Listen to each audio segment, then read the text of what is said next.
Bien, bueno, muy buenas tardes. Hoy es el lunes 25 de mayo, la verdad que no sé si alguien me está escuchando, no sé si alguien me está viendo. También me serviría para chequear si hay amigos del grupo en contacto ahora. Si no, lo verán después. También la idea de hacer un comentario corto, no lo planifiqué. Hoy se cumplen 210 años de la Revolución de Mayo. Eh, y quería, bueno, compartir varias cosas. Primero, un poco, lo pensé por dos lugares. Un poco lo que yo entiendo por lo que fue Mayo y por otro lado también ver si cómo vivió, o si, sí, cómo vivió, no sé, no está mal la frase, cómo vivió esta zona la revolución. Obviamente, vamos a arrancar por la, nuestra región en 1810. Eh, en realidad, hablar, digamos, de cómo lo vivió sería demasiado exagerado en cuanto que el paisaje que... Hola Álida, ¿cómo te va? Eh, es un gusto que me estés escuchando a la distancia. Bien, quería aclarar un poco por el tema de la región. Cuando hablamos de la región para 1810 tenemos que pensar en lo que se conocía como el Pago de los Arroyos, que era una región que era comprendida hoy por hoy parte en la provincia de Buenos Aires y parte de la provincia de Santa Fe. O sea, el Pago de los Arroyos se extendía desde el Arroyo de las Hermanas, cerca de la ciudad de San Nicolás, hasta el río Carcarañá, y en el medio englobaba eh, postas, supongo que algunos que otros ranchos, y después, si tendremos que hablar de asentamientos humanos, por decirlo así, teníamos la Villa del Rosario y el Convento San Carlos en lo que hoy es San Lorenzo. Eh, Luego sí, obviamente, ya cruzando el río Coronda, nos encontramos con, perdón, ya cruzando el río Carcaña nos encontramos con Coronda y después, bueno, la ciudad de Santa Fe. Obviamente, en esta zona, si se quiere, podemos suponer, porque no, la verdad que no hay registros, que sí estaba la posta del Espinillo, sí estaba el sistema de posta estaba funcionando, con lo cual uno podría intuir que la comunicación que la primera junta realiza, dirigida a todos los cabildos de las distintas ciudades del virreinato, donde en otros términos le dice que ahora hay una nueva junta en la ciudad de Buenos Aires que va a gobernar bajo el nombre de Fernando VII, a la que le debían jurar fidelidad. Suponemos que esa nota, ese texto, a través del sistema de postas y de chasquis pasó, ¿no? Obviamente, dudo de que el maestro de posta de ese momento, se llamaba Basualdo, haya leído la nota o haya tenido conocimiento de lo que se trataba. En la zona lo que había era, como les dije, era la Villa del Rosario, que estaba circunscripta a la Capilla del Rosario, con algunas algunas casas alrededor de lo que hoy es el casco histórico de Rosario, la Plaza 25 de Mayo, y después el convento. En el convento sí tenemos eh, algo de registro, ¿por qué? No en ese momento, sino por dos motivos. Primero, va a ser para diciembre de 1810 cuando los franciscanos decidan crear una escuela. O sea, empezar a enseñarles lo básico a los hijos de los habitantes de la zona. ¿Quiénes vivían en San Lorenzo? Por un lado, bueno, o lo que hoy es San Lorenzo, tenemos el convento. Si se quiere, para el lado sur, lo que sería el espacio comprendido entre la calle Belgrano y la calle Urquiza, había algunos ranchos, o sea, no se puede precisar cuántos, en los cuales vivían los que trabajaban en el convento. O sea, lo que sería hoy diríamos el personal civil. Entre ellos los apellidos, hay apellidos que han trascendido la historia, como Rodrigáñez o Rodríguez. Eh, Después, por el otro lado, bueno, ahora se me fue Nazario Palacios. Digo, familias que, muy pocas, que vivían, o sea, que trabajaban, prestaban servicios para los franciscanos y que vivían en ranchos o construcciones muy cerca. Pero se supone que por lo que mismo que describen los franciscanos, esas familias vivían, por eso les digo, hacia el sur del convento, pero casi pegado del convento. Después estaba el convento y sobre lo que era el arroyo San Lorenzo, desde antes de que se asentaran los franciscanos, había, como era, o sea, podemos decir un rancherío. No, nunca hubo más precisiones. Sí, eh, es que allí, en la desembocadura del arroyo San Lorenzo, en el río Paraná, como era un cauce de agua natural, cuando los jesuitas, esto me estoy yendo mucho más atrás en la historia, estaban, funcionaba la estancia de San Miguel del Carcarañal, vuelvo a repetir, ya me fui mucho más atrás en la historia, había un puesto que se conocía como el San Lorenzo que suponemos que estaba situado alrededor del arroyo y cuya finalidad de ese puesto era más o menos controlar los animales que podía haber existido en la zona. Después, sí, cuando los frailes se asientan, hay testimonios de ellos en los cuales hacen referencia a un rancherío y que ese rancherío, a ver, cuando primero hablamos de rancherío estamos hablando de cuanto mucho, una decena, pero hacen referencia a que había gente, digamos, para los ojos de los frailes, gente de mal vivir, digamos. Ahí se abren dos caminos a entender quiénes eran los que vivían en ese lugar. Algunos hacen referencia a básicamente delincuentes, por decirlo así. Y otros en realidad lo que hacen referencia a que esos delincuentes estarían ligados al contrabando. Y otros lo que hacen referencia, pero digamos, cuando digo otros son comentarios, escritos, pues son interpretaciones de que en realidad ahí habían encontrado cobijo perseguidos por la corona. Es decir, gente ligada a la masonería, gente ligada a, si se quiere, a antimonárquicos, que habían encontrado en ese espacio un reducto y por eso los frailes cuando llegan señalan como que alrededor del arroyo había, digamos, gente no deseable. Pero por otro lado, también a partir, me acuerdo de hace muchos años, la investigación de una profesora que se me fue el nombre, pudo retratar cómo Rosario, o sea, lo que era la Villa del Rosario, funcionaba a partir del contrabando. O sea, y un lugar donde se realizaba el contrabando era el arroyo San Lorenzo. ¿Cuál era el sistema este de contrabando?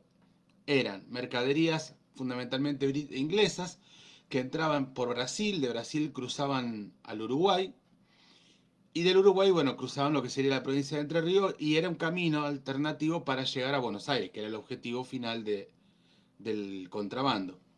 Eh, en ese trabajo que rescata esta profesora, que ahora se me fue el nombre, está digamos, el problema, ¿por qué salta? Porque se denuncia que las autoridades de Rosario, o sea, básicamente el alcalde de la Santa Hermandad, que vendría a ser como una especie de juez de paz, una mezcla de juez de paz y jefe de policía, estaba, digamos, acusado de favorecer ese contrabando, esos contrabandistas. Y el lugar por donde se realizaba el contrabando era el arroyo San Lorenzo.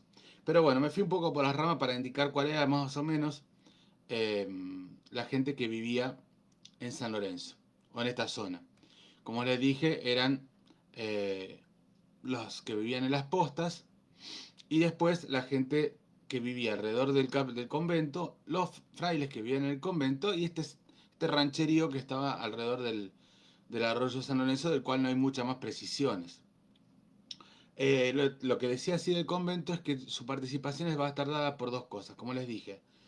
En diciembre de 1810, los frailes van a habilitar un espacio, una sala del convento para empezar a dar las primeras letras a los hijos de los, por decirlo así, a los hijos de los empleados y de las personas que vivían en la zona.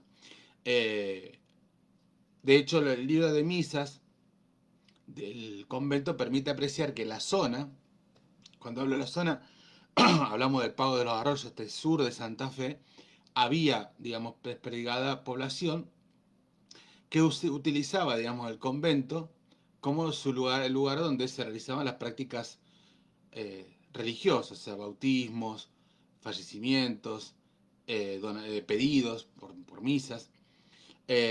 Después, como les dije, o como les contaba, eh,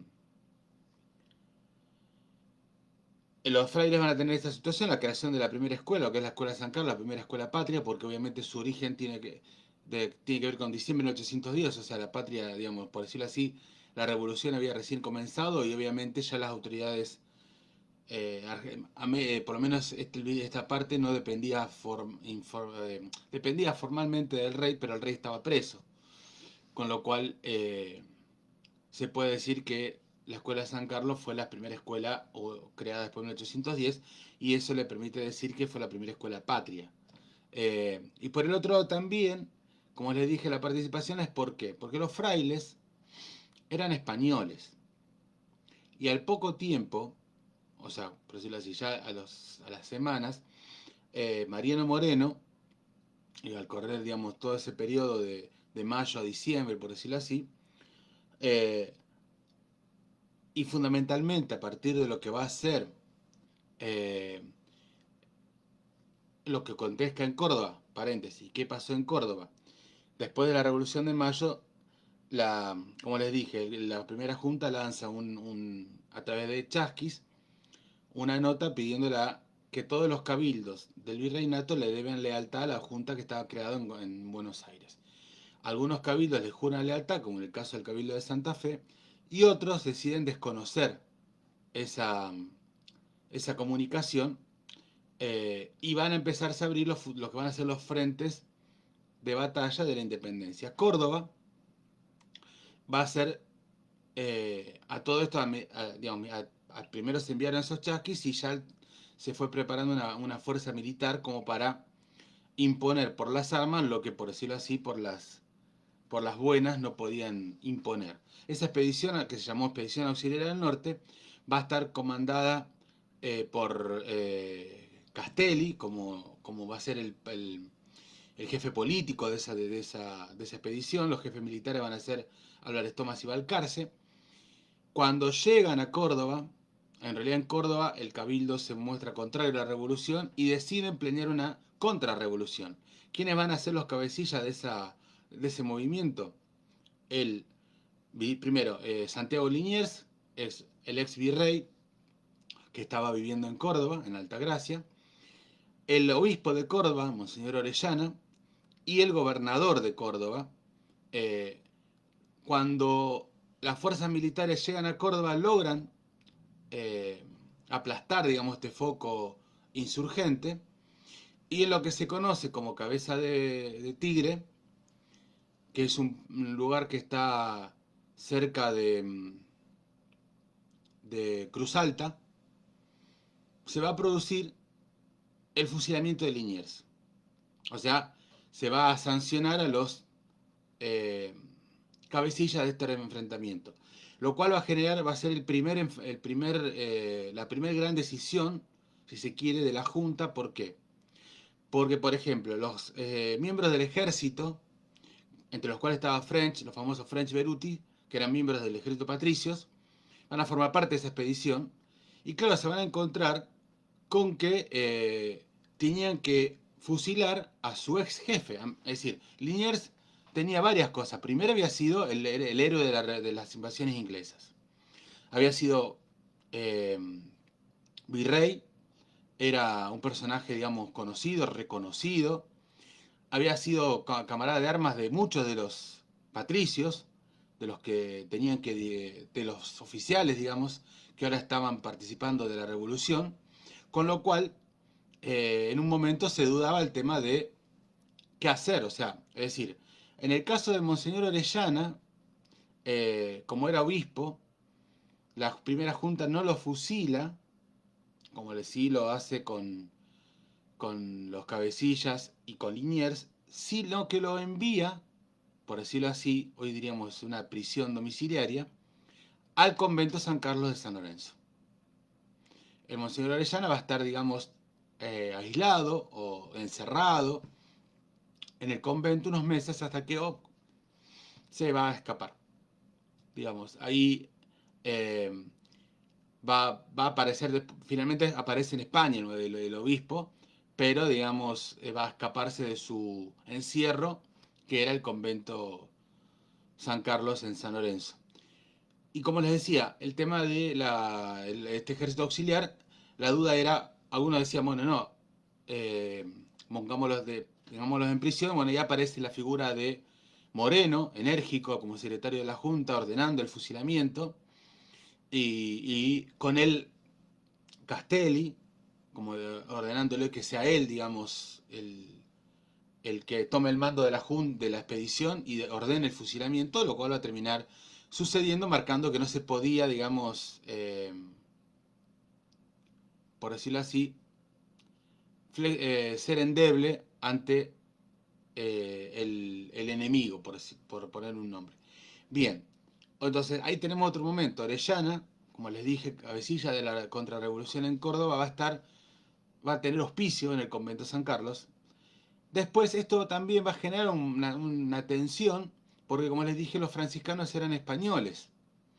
Habían, se les escapó el obispo y a su vez también la primera junta, a través de Mariano Moreno, va a ordenar lo que se llamaba eh, el entrañamiento. Es decir, como contexto, la resistencia realista, la presencia realista va a quedar situada o confiscada a la ciudad de Montevideo y los españoles van a tener con su flota el control del Río de la Plata y también el control del Paraná.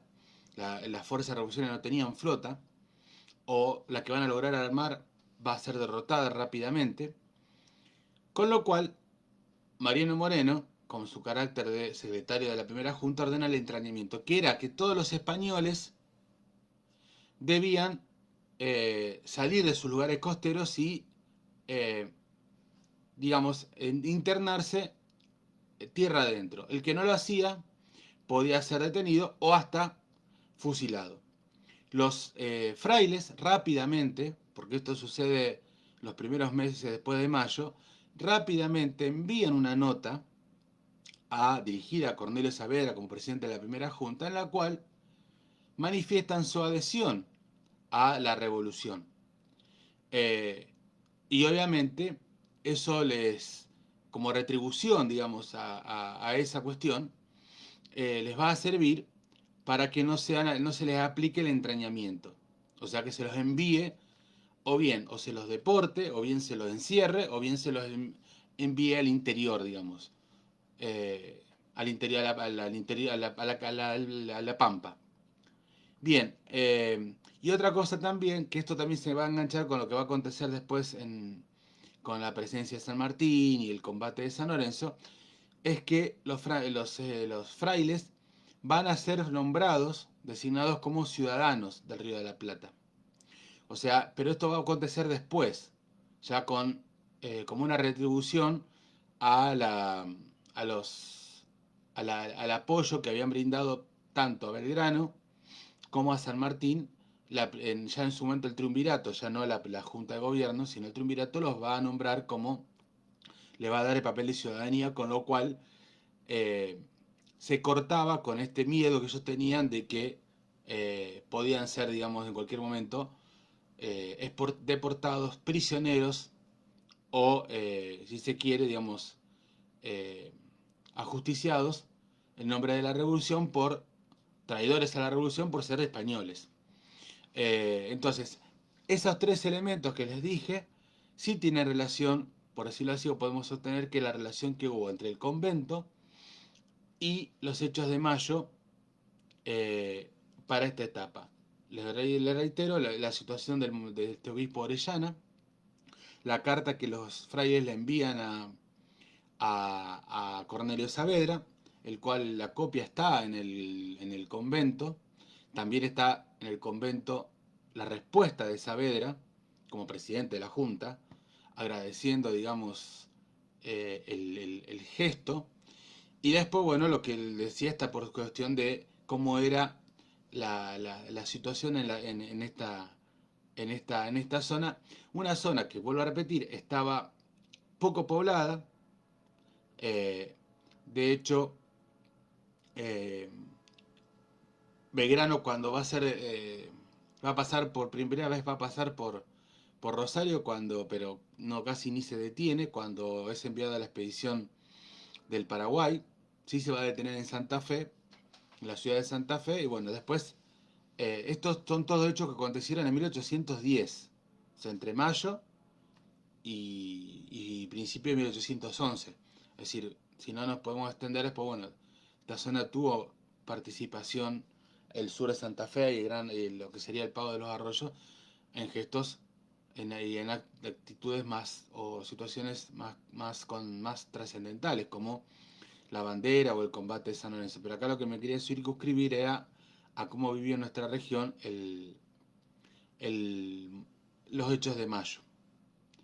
Y respecto, digamos, a la Revolución de Mayo, particularmente lo que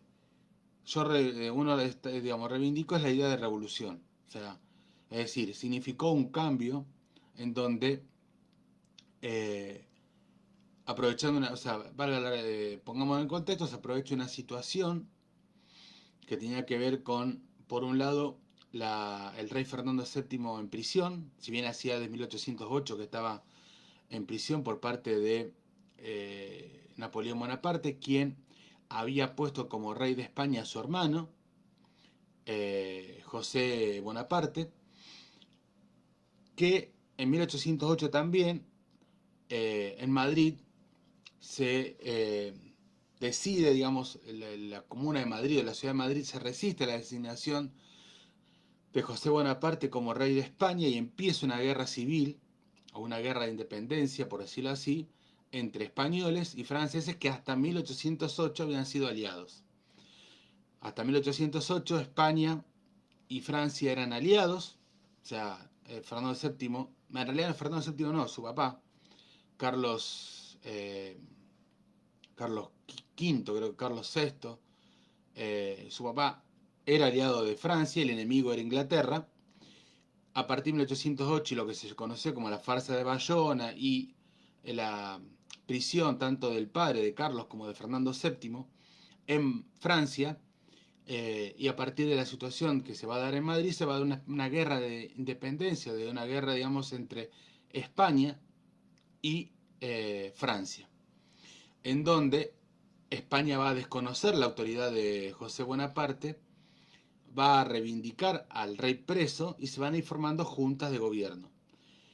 El tema es que las fuerzas francesas van a ir avanzando y va a haber momentos como 1810 en donde el contexto va a ser que parecía como que Francia había ocupado casi toda la península ibérica, tanto porque al caer la Junta Central de Sevilla, que está al sur de España, después había sido suplantada por la Junta de Cádiz, que es la que eh, comienzan los hechos, por decirlo así, que, que un poco Bartolomé Mitre y los historiadores del fines del siglo XIX armaron como una especie de liturgia patriótica. Entonces, con la Semana de Mayo, con la idea de que comienza la patria, de que la Argentina estaba presente, lo cual es demasiado pensar que los digamos, sí que fue el comienzo de una revolución, que el proceso de independencia, un proceso que arranca en 1810, si se quiere, con lo que significó las invasiones inglesas como causa anterior, que va a culminar en 1820 con lo que sería el fin del directorio, el fin del intento de generar un gobierno central que reemplace al gobierno colonial. Lo que sí, en mayo de 1810 empieza un proceso de revolución. Se entendía la revolución como un cambio social. No, si se quiere, entendida obviamente, si lo pensamos como las revoluciones modernas, la revolución cubana, la revolución rusa, obviamente que no se estaba planteando en un orden social distinto, entendido como nosotros pretendemos ahora. Sí era un orden social distinto en el sentido de pensar la autonomía, pensar una... Ahora, dentro de eso había un montón de facetas y también de momentos. Estaban sectores más radicales que decían hay que ir por todo, por decirlo así, eh, hay que crear un gobierno, pero en realidad el objetivo fundamental es, digamos, creamos un gobierno propio, declaramos la independencia y generamos una constitución, que si se quiere ese era el argumento sostenido por los sectores que van a tener como figura a Mariano Moreno, después cuando a la muerte de él va a seguir Bernardo de Monteagudo, sectores muy porteños, muy unitarios en su concepción, porque entendían que digamos, eran de ser una vanguardia que llevara adelante ese proceso. Y por el otro lado, otros sectores también que querían, digamos, la libertad, pero fundamentalmente lo que querían era cambiar el contexto como para lograr lo que no, decía, que la libertad política les permitiera compatibilizar con las libertades económicas y eh, sentían que no era el momento de la independencia. Sí, ver, como decirlo así, ver qué pasaba. ¿Por qué digo esto? Porque, como les digo, la semana arranca aprovechando una situación, si se quiere, que era la caída de la Junta de Cádiz, que era la última junta que gobernaba en España. Hay un momento entonces en el cual España quedaba sin un gobierno unificado, que gobernaba en nombre del rey preso. Entonces, ahí es cuando se plantea, pues de hecho en casi todos los cabildos americanos se va a producir, o sea, en 1810 un proceso de generación de juntas de gobierno locales en casi toda América.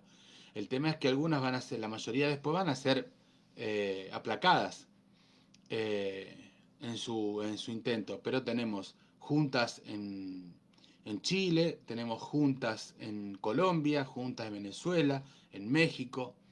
Eh, Obviamente, en México y Perú, que eran los centros del poder colonial en América, ese intento, digamos, de hacer algo diferente o de juntas de gobierno locales fracasaron rápidamente y lo que se hizo fueron juntas de gobierno con el virrey como presidente de la junta.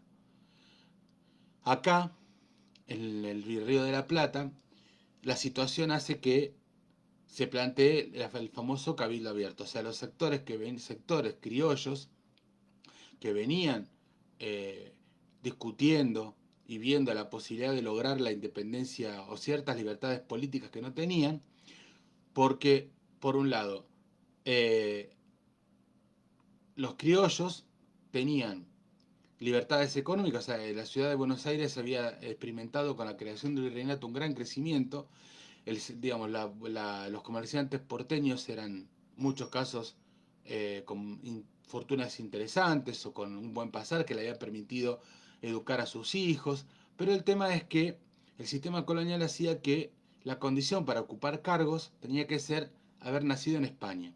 Entonces eso hacía que los comerciantes porteños dependían para las decisiones del cabildo o del auditorio, perdón, de la audiencia, y eran todos funcionarios españoles, o sea, no eran, y la condición era ser español.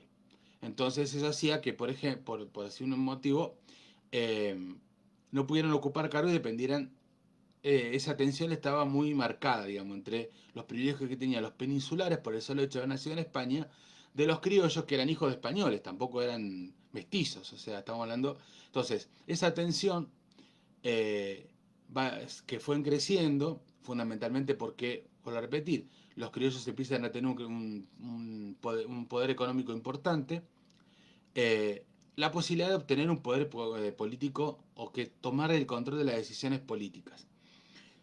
El cimbronazo de las invasiones inglesas y el hecho de expulsar a Inglaterra y todo lo que significó le da un nuevo brío a toda esa idea de poder autogobernarse, porque son conscientes de que ellos salvan. Cuando digo ellos, hablan de los criollos, de los porteños, eh, salvan a Buenos Aires para que siga siendo colonia, digamos. Entonces, la llegada de esa noticia reaviva, digamos, la oportunidad de los sectores criollos que propugnaban, digamos, un gobierno autónomo o mayor participación en el gobierno para decir este es el momento. Se convoca y se presiona para que se convoque un cabildo abierto. Obviamente Cisneros, que era el virrey, que tiene una designación bastante turbia porque había sido nombrado por la Junta Central de Sevilla, es decir, en el caso de, por ejemplo, de Liniers había sido nombrado por la Junta y hasta el anterior Sobremonte había sido nombrado por el rey. O sea, en realidad, Cisneros tenía una designación, no había sido designado personalmente por el rey. Así que bueno, eh, la cuestión es que, con esto quiero ir terminando, estamos en un momento en el cual me interesa reivindicar la idea de revolución y el inicio de una gesta que va a llevar a la independencia, en donde obviamente ese inicio va a haber situaciones, sectores que se van a mostrar como temerosos de ir para, digamos, de romper cadenas con España, en un contexto en el cual no eran muchos los países independientes en América, no eran muchos los éxitos de, digamos, de libertad, o sea, casi todas las formaciones de junta van a ser aplastadas, pero bueno, se empezó un camino que se generó con un gobierno autónomo, o sea, sin depender de España formalmente, si bien se usó la jura de fidelidad bajo Fernando VII, que era el rey que estaba preso, y la idea era, porque para mí es más clave lo del 22, donde ahí sí se rompe el orden colonial, se decide, bueno, de ahora en más se crea una junta de gobierno, la soberanía volvía al pueblo, mientras el entendido por el cabildo, digamos, el pueblo a través del cabildo era la junta que debía gobernar, hasta tanto el rey, digamos, recuperara su libertad y hasta tanto a lo mejor se veía que pasaba en España. Esa era la idea, lo que se decide el 22. Y el tema es que entre el 22 y el 24, en una trapisonda, por decirlo así, en los sectores españoles de Buenos Aires deciden armar una junta, pero lo ponen a Cisneros de presidente. Con lo cual eso era inaceptable. Y eso va a llevar al 25 de mayo si a ese coraje de decir, bueno, acá se forma una junta con autoridades propias, con criollos, o bien,